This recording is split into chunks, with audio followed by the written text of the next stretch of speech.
Hello,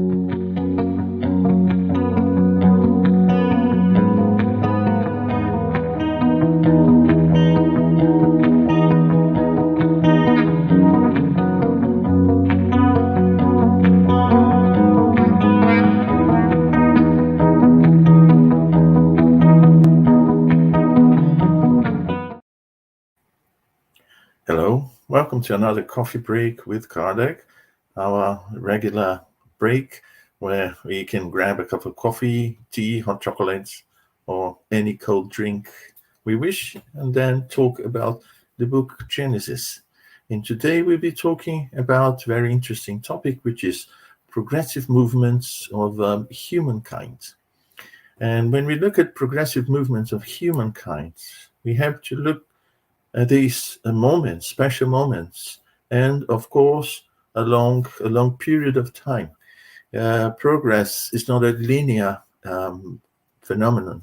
At that point, it goes faster than at some other points. It's almost like advancing through different fronts. Then we have to advance in one and another. And when all of them have advanced to a certain degree, major changes will come into place. And we see that these special moments in progress of humanity, they've been, presented to us, told by different people, different times. And we could go back 2,000 years and remember what Jesus said, that the time would come when things would actually, go through major changes. And this time has come. It has started actually over a century ago. And it's going to last for a while because these things, they don't happen overnight. They take time actually to mature and to get things into the right place. There's no doubt that until now, humankind has made incontestable progress. But this progress has been mainly due to the development of intelligence. So we've achieved results never reached before regarding sciences, arts, and in general terms of our material well-being. So it's incontestable that today, materially speaking, we live a better life than 100, 200 years back, let alone 2,000 years back. So this is natural. And these achievements, we normally, talk about one or two major aspects, but these achievements, as I've mentioned before, they progress slowly, so many different fronts, and some of them go sometimes faster than others, and sometimes the other way around. So when we've accomplished a certain degree of advancement in all these fronts, as I mentioned before, then we see major changes coming. But we shouldn't forget that in general terms, again, for us to understand, we have to put things into different compartments. So in general terms, we say that the spiritual element of the universe, the intelligent element of the universe, when progress, we normally talk about, spiritual development, spiritual progress, moving from, the lower region of the spiritual hierarchy to higher regions, to, becoming an enlightened spirit and so on. But how does it take place? So we usually say that there are two major aspects. These two major aspects are the intellectual one and the moral one. And the word moral I use here not as a certain set of rules for people's behavior, but actually the development of certain virtues as eternal spirits that we are, as a spirit that has divine virtues dormant in us. And these divine virtues, they are there, they are dormant, they are developing. This is, the work of our spiritual progress, our spiritual development. And there are so many different aspects, both intellectually and morally speaking, that we don't dream of. I mean, when we say that we develop morally, I say, I'll become a better person. I'm not very charitable today. I'll become a bit more charitable tomorrow. I'll give more, I'll attend, more people. And, we usually try to look at one or two, perhaps three different aspects and consider this to be everything. Now, as we develop intellectually and morally, intellectually speaking and morally speaking, we begin to see things that we couldn't see before. So we are going to develop different aspects of our intelligence and these different aspects of our moral being that we don't even dream of. I mean, something that, is part of us. Because you think that's just by, going, being more charitable, more patient, less selfish in a lifetime is enough for us to become close to God in terms of virtues, in terms of the divine being that is in us. So it's just to downgrade, very dramatically downgrade God to our level, and not the other way around. To get to God's level, we have to develop so many different aspects of our being. And that's, all that to say that, all these fronts have been developed through a certain period of time. And as I said before, there are periods that we develop things slowly, one aspect after another. And again, reincarnation gets into the context, because without reincarnation, it wouldn't be possible to do all these developments in a lifetime. No, that shouldn't be enough. And to think that after a lifetime, because we were a bit, good, we did some good, we can go to heaven. We will see God. We will sit next to God. As I said before, is this downgrading God to our level. So there is a lot of progress to be made. And because we've made, the progress we've made is basically in terms of material well-being, we need to be, to develop some aspects in us related to charity, fraternity, solidarity, because this is the type of these are the types of elements that are very common to slightly more evolved spirits that we need to develop in order to interact with our fellow being. Why is that? Why do I need to interact with others? Do I need to develop charity, fraternity, solidarity? Yes, we do, because they are part of the natural laws. And as part of the natural laws in our development, we have to developing the action of these laws in us. And the action of these laws in us they mean more charity, more fraternity, more solidarity, and so many aspects that perhaps we don't have words yet to describe these virtues, but we can use the ones we know and develop them in so many different aspects so that we achieve moral well-being. But the system that we have, the system in which we are in, and we've been in for 2,000, 3,000 years, perhaps a bit more, a bit less.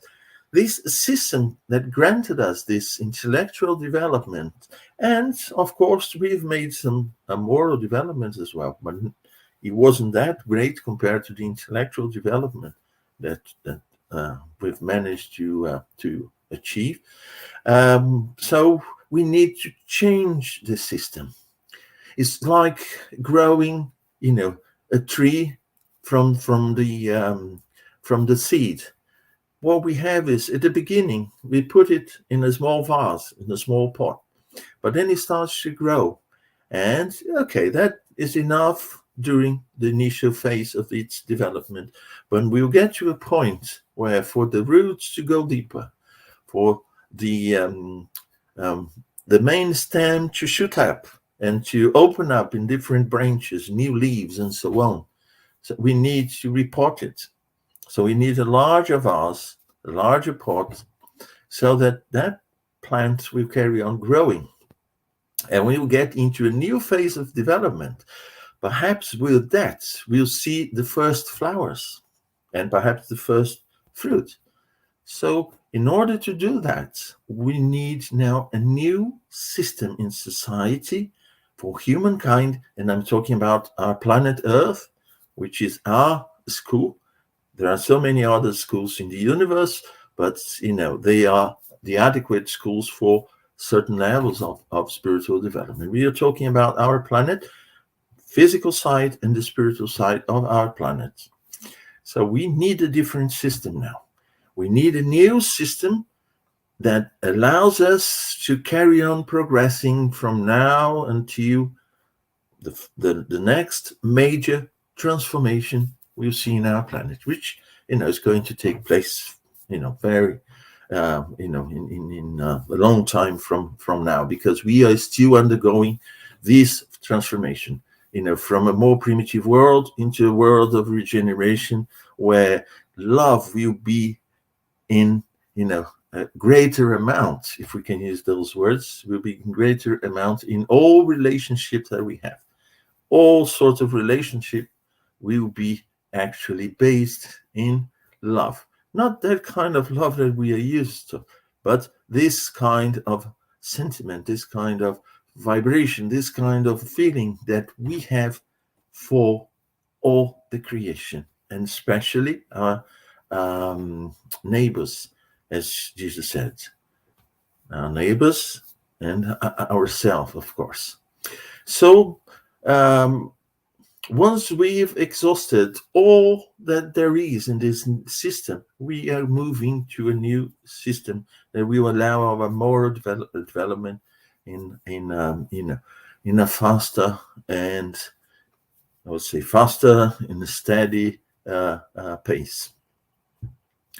And the more we advanced, because there are things we can't see now, but the more we advance, when we get into this new phase, we will start to see that there are many more things to be conquered by us in terms of development, in terms of society, in terms of moral well-being, and of course material being as well. We will carry on, evolving in our material well-being, but also in our moral well-being. We shouldn't forget that the intellectual and the moral development both are part of the same being, us. Just like a bird with two wings. I've never seen a bird fly with one wing only. Never in my entire life. And I like birds.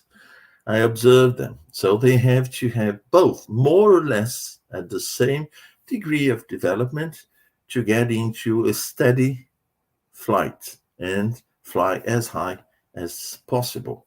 So for us to do that, we've developed our intellectual side to a certain extent. We need to develop morally, at least at the same extent that our intellectual development. But that will bring also new challenges for our intellectual and also for our moral development. That's why I'm saying, if we go up a mountain, the higher we climb, the further away we can see things, and so the better is our view of the area around us. So it's more or less like that. And there are things we can't see until we get to certain points. So this development, even development of both, is what we should look for. But it's natural that the development is one and then the other. Both, but not sometimes at the same pace. So, and what to expect in this period of transformation that has started, at least 100 years ago, and will carry on for a while until we start to see it well established and see that the major changes have become part of our daily lives.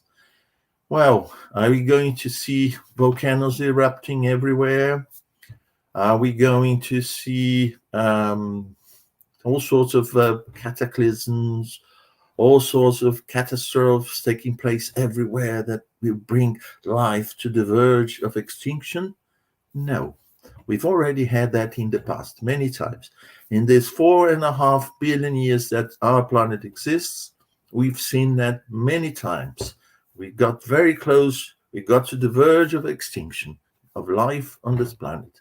But no, that is no longer necessary. Although Earth is still in a movement as a planet, as a geological structure, it is undergoing processes of transformation. So this is natural. This is always happen. Although nowadays it's more stable than it was in the past. But then what we should expect are changes, are sort of challenges in terms of struggle of ideas. This is unavoidable because we are talking now about our moral side. So it's important to have this moment that the ideas will be actually transformed. And to have that, we know that naturally there is a struggle of ideas before. We see temporary disturbances, which are basically inevitable.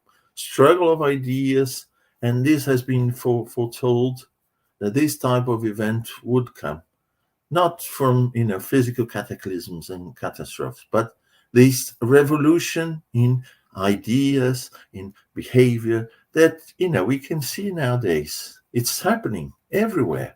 Certain things that we say, people here in my town, things are not exactly the way they used to be. Before it was like this, it was like that, but everything is upside down nowadays. But then when we look carefully, our whole country is like that. Our whole planet is like that. So why is that? Are you going to get into chaos or no? For us to start a new plantation, we need to actually revolve the earth, the soil, bring fresh air into it, and change things before it starts to grow. This is part of the process. So we shouldn't be afraid, because before we get to a new level of better moral standards, better ideas that will rule our natural behavior as a society, and will allow us moral well-being that we've been talking about, it is necessary that all this comes up, and then we, through the solutions, through the movements that comes with that, these temporary disturbances will go away, and then we'll get to a new phase. There are two very interesting messages. I advise you to read in the English version of Genesis, the message that were originally in the Revue Spirit, the Spiritist journal. They were then put into the book Genesis chapter 18. One from Arago, François Dominique Arago. He was physicist, astronomer, and a French politician who lived, he was born in 1786 and died in 1853. So you can find this message if you don't have this version of a book Genesis, which is not exactly the way Kardec had published while alive, where these two messages weren't in the book Genesis, but in the Revue Spirit only. It's from October 1868. This is the volume of the Revue Spirit, where you can find this transformation. He talks about the physical aspect of transformation and the spiritual aspect of transformation. And also there is a second message from Dr. Berry, signed Dr. Berry, in the same volume of Revue Spirit, and also in this edition, English edition of the book Genesis, a message from Dr. Berry, and people believe it's Dr. James Berry, this Irish surgeon. He worked as the surgeon of the British Army, born in 1795 and died in 1865. So the very interesting message to have a look at. He also analyzes this period of transformation.